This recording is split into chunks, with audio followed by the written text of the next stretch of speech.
Om Shri Sai Nathaya Namaha. Let's start chapter 50. Stories of Kaka Sahib Dikshit, Shri Tembe Swami and Balaram Dhurandhar. Chapter 50 of the original Sachcharita has been incorporated in chapter 39 as it dealt with the same subject matter. Now, chapter 51 of the Sachcharita has been treated here as chapter 50. This chapter gives the stories of Kaka Sahib Dikshit, Shri Tembe Swami and Balaram Dhurandhar. Preliminary. Victory be unto Sai, who is the mainstay of the Bhaktas, who is our Sadguru, who expounds the meaning of the Gita and who gives us all powers. O Sai, look favorably on us and bless us all. The sandalwood trees grow on the Malay mountains and ward off heat. The clouds pour their rainwater and thereby cool and refresh all the people. The flowers blossom in the spring and enable us to worship God therewith. So, the stories of Sai Baba come forth in order to give solace and comfort to the readers. Both those who tell and those who hear the stories of Baba are blessed and holy, as also the mouths of the former and the ears of the latter. It is well-established fact that though we try hundreds of means or sadhanas, we do not attain the spiritual goal of life unless a Sadguru blesses us with his grace. Hear the following story in illustration of this statement. First, Kaka Sahib Dikshit, 1864 to 1926. Mr. Hari Sitaram, alias Kaka Sahib Dikshit, was born in 1864 AD in a Vadnagar, Nagar Brahmin family at Khandwa, CP. His primary education was done at Khandwa, Hinganaghat, and secondary education at Nagpur. He came to Bombay for higher education and studied first in the Wilson College and then in the Elphiston College. After graduation in 1883 AD, he passed his LLB and solicitor's examination and then served in the firm of the government solicitors Messrs. Little and Company, and then after some time started a solicitor's firm of his own. Before 1909 AD, Sai Baba's name was not familiar to Kaka Sahib, but after that he soon became his great devotee. While he was staying at Lonavala, he happened to see his old friend Mr. Nana Sahib Chandorkar. Both spent some time in talking about many things.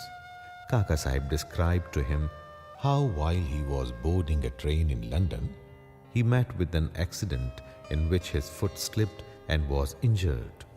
Hundreds of remedies gave him no relief. Nana Sahib then told him that if he wished to get rid of the pain and lameness of his leg, he should go to his Sadguru, Sai Baba. He also gave him all the particulars of Sai Baba and mentioned to him Sai Baba's dictum. I draw to me my man from far off, or even across the seven seas, like a sparrow with a string fastened to its feet. He also made it clear to him that if he was not Baba's man, he would not be attracted to him and given a darshan. Kaka Sahib was pleased to hear all this and said to Nana Sahib that he would go to Baba, see him and pray to him to cure not so much his lame leg, but bring round his lame, fickle mind and give him eternal bliss. Some time after, Kaka Sahib went to Ahmednagar and stayed with Sardar Kaka Sahib Mirikar in connection with securing votes for a seat in the Bombay Legislative Council. Mr. Bala Sahib Mirikar, son of Kaka Sahib Mirikar, who was a Mamlatdar of Kopargaon, also came at the time to Ahmednagar in connection with a horse exhibition there. After the election business was over, Kaka Sahib Dikshit wanted to go to Shirdi, and both the Mirikars father and son were also thinking in their house about a fit and proper person as a guide with whom he should be sent there. There Sai Baba was arranging things for his reception. Shama got a telegram from his father-in-law at Ahmednagar stating that his wife was seriously ill and that he should come to see her with his wife. Shama, with Baba's permission, went there and saw his mother-in-law and found her improving and better. Nana Sahib Panse and Appa Sahib Gadre happened to see Shama on their way to the exhibition, and they told him to go to Mirikar's house, see Kaka Sahib Dikshit there, and take him to Shirdi along with him. Kaka Sahib Dikshit and the Mirikars were also informed of Shama's arrival. In the evening, Shama came to Mirikars, who introduced him to Kaka Sahib. They arranged that Shama should leave for Kopargaon with Kaka Sahib by the 10 o'clock night train. After this was settled, a curious thing happened. Bala Sahib Mirikar threw aside the veil or covering on Baba's big portrait and showed the same to Kaka Sahib. He was surprised to see that. He whom he was going to meet at Shirdi was already there in the form of his portrait to greet him at this juncture. He was much moved and made his prostration before the portrait. This portrait belonged to Megha. The glass over it was broken and it was sent to Mirikars for repairs. The necessary repairs had been already made, and it was decided to return the portrait with Kaka Sahib and Shama. Before 10 o'clock, they went to the station and booked their passage. But when the train arrived, they found that the second class was overcrowded, and then there was no room for them. Fortunately, the guard of the train turned out to be an acquaintance of Kaka Sahib, and he put them up in the first class. Thus, they travelled comfortably and alighted at Kopargaon. Their joy knew no bounds when they saw their Nana Sahib Chandorkar, who was also bound for Shirdi. Kaka Sahib and Nana Sahib embraced each other, and then after bathing in the sacred Godavari river, they started for Shirdi. After coming there and getting Baba's darshan, Kaka Sahib's mind was melted. His eyes were full of tears, and he was overflowing with joy. Baba said to him that he also was waiting for him and had sent Shama ahead to receive him. Kaka Sahib then passed many happy years in Baba's company. He built a wada in Shirdi, which he made as his more or less permanent home.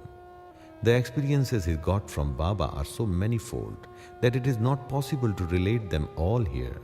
The readers are advised to read a special Kaka Sahib Dikshit number of Sri Sai Leela magazine, volume 12, number 6 to 9.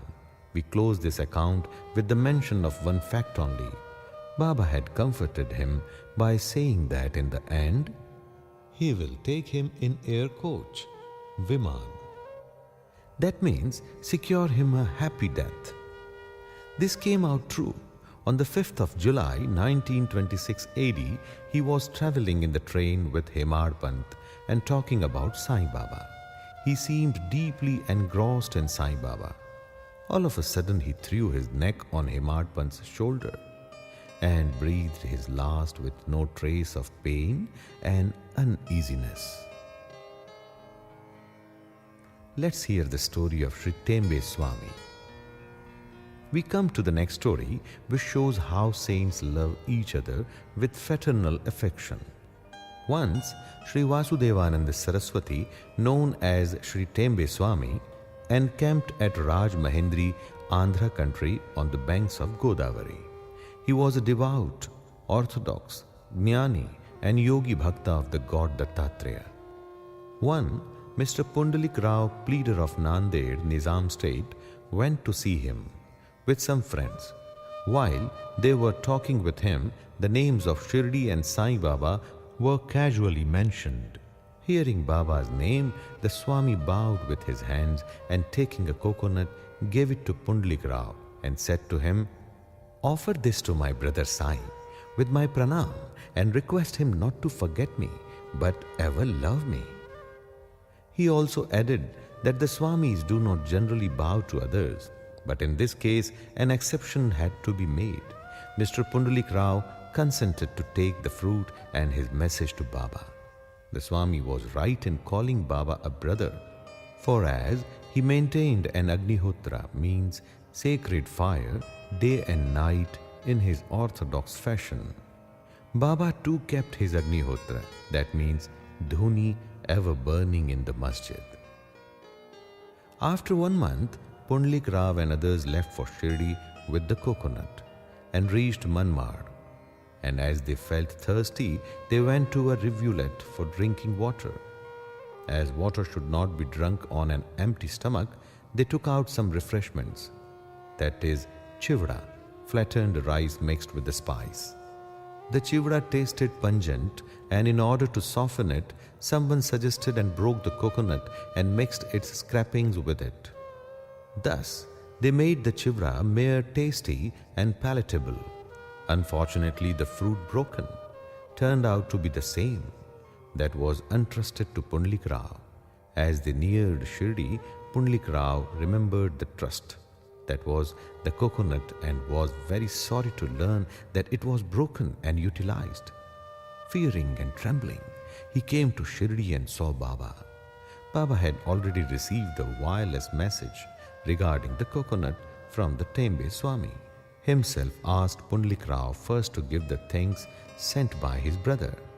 He held fast Baba's feet, confessed his guilt and negligence, repented and asked for Baba's pardon.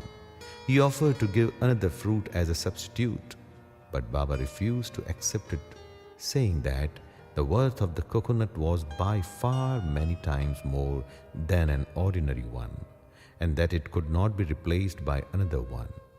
Baba also added, "Now, you need not worry yourself any more about the matter. It was on account of my wish that the coconut was entrusted to you and ultimately broken on the way. Why should you take the responsibility of the actions on you? Do not entertain the sense of doership in doing good as well as for bad deeds. Be entirely prideless and egoless in all things, and thus your spiritual progress will be rapid." What a beautiful spiritual instruction Baba gave. Let's hear the story of Mr. Balaram Dhurandhar, 1878 to 1925. Mr. Balaram Dhurandhar belonged to the Pathare Prabhu community of Santa Cruz, Bombay. He was an advocate of the Bombay High Court and sometime principal of the Government Law School, Bombay. The whole Dhurandhar family was pious and religious. Mr. Balaram served his community and wrote and published an account of it. He then turned his attention to spiritual and religious matters. He studied carefully Gita and its commentary Jnaneshwari and other philosophical and other metaphysical works. He was a devotee of Vithoba of Pandharpur. He came in contact with Sai Baba in 1912 AD. 6 months previous, his brothers Babulji and Vaman Rao came to Shirdi and took Baba's darshan. They returned home and mentioned their sweet experiences to Balaram and other members. Then they all decided to see Sai Baba. Before they came to Shirdi, Baba declared openly that, "Today, many of my Darbar people are coming."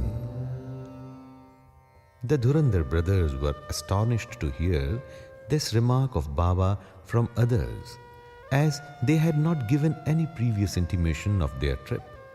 All the other people prostrated themselves before Baba and sat talking to him. Baba said to them, "These are my Darbar people to whom I referred before," and said to the Dhurandhar brothers, "We are acquainted with each other for the last 60 generations." All the brothers were meek and modest. They stood with joined hands, staring at Baba's feet. All the sattvic emotions such as tears, horripilation, choking, etc., moved them and they were all happy. Then they went to their lodging, took their meals, and after taking a little rest, again came to the masjid. Balaram sat near Baba, massaging his legs. Baba, who was smoking a chillum, advanced it towards him and beckoned him to smoke it. Balaram was not accustomed to smoking. Still he accepted the pipe, smoked it with great difficulty, and returned it reverentially with a bow. This was the most auspicious moment for Balaram. He was suffering from asthma for 6 years. This smoke completely cured him of the disease, which never troubled him again. Some 6 years later, on a particular day, he again got an attack of asthma. This was precisely the time when Baba took his Mahasamadhi. The day of this visit was a Thursday, and the Dhurandhar brothers had the good fortune of witnessing the Chavdi procession that night. At the Aarti function in the Chavdi, Balaram saw the lustre of Pandurang on Baba's face. And next morning at the Kakad Aarti time, the same phenomenon. The same lustre of his beloved deity Pandurang was visible again on Baba's face. Mr. Balaram Dhurandhar wrote in Marathi the life of the Maharashtra saint Tukaram, but did not survive to see its publication. It was published later on by his brothers in 1928. In a short note on Balaram's life given in the beginning of the book, the above account of Balaram's visit has been fully corroborated therein. Bow to Sri Sai. Peace be to all. Sai Nadhar Paramastu. Shubham Bhavatu.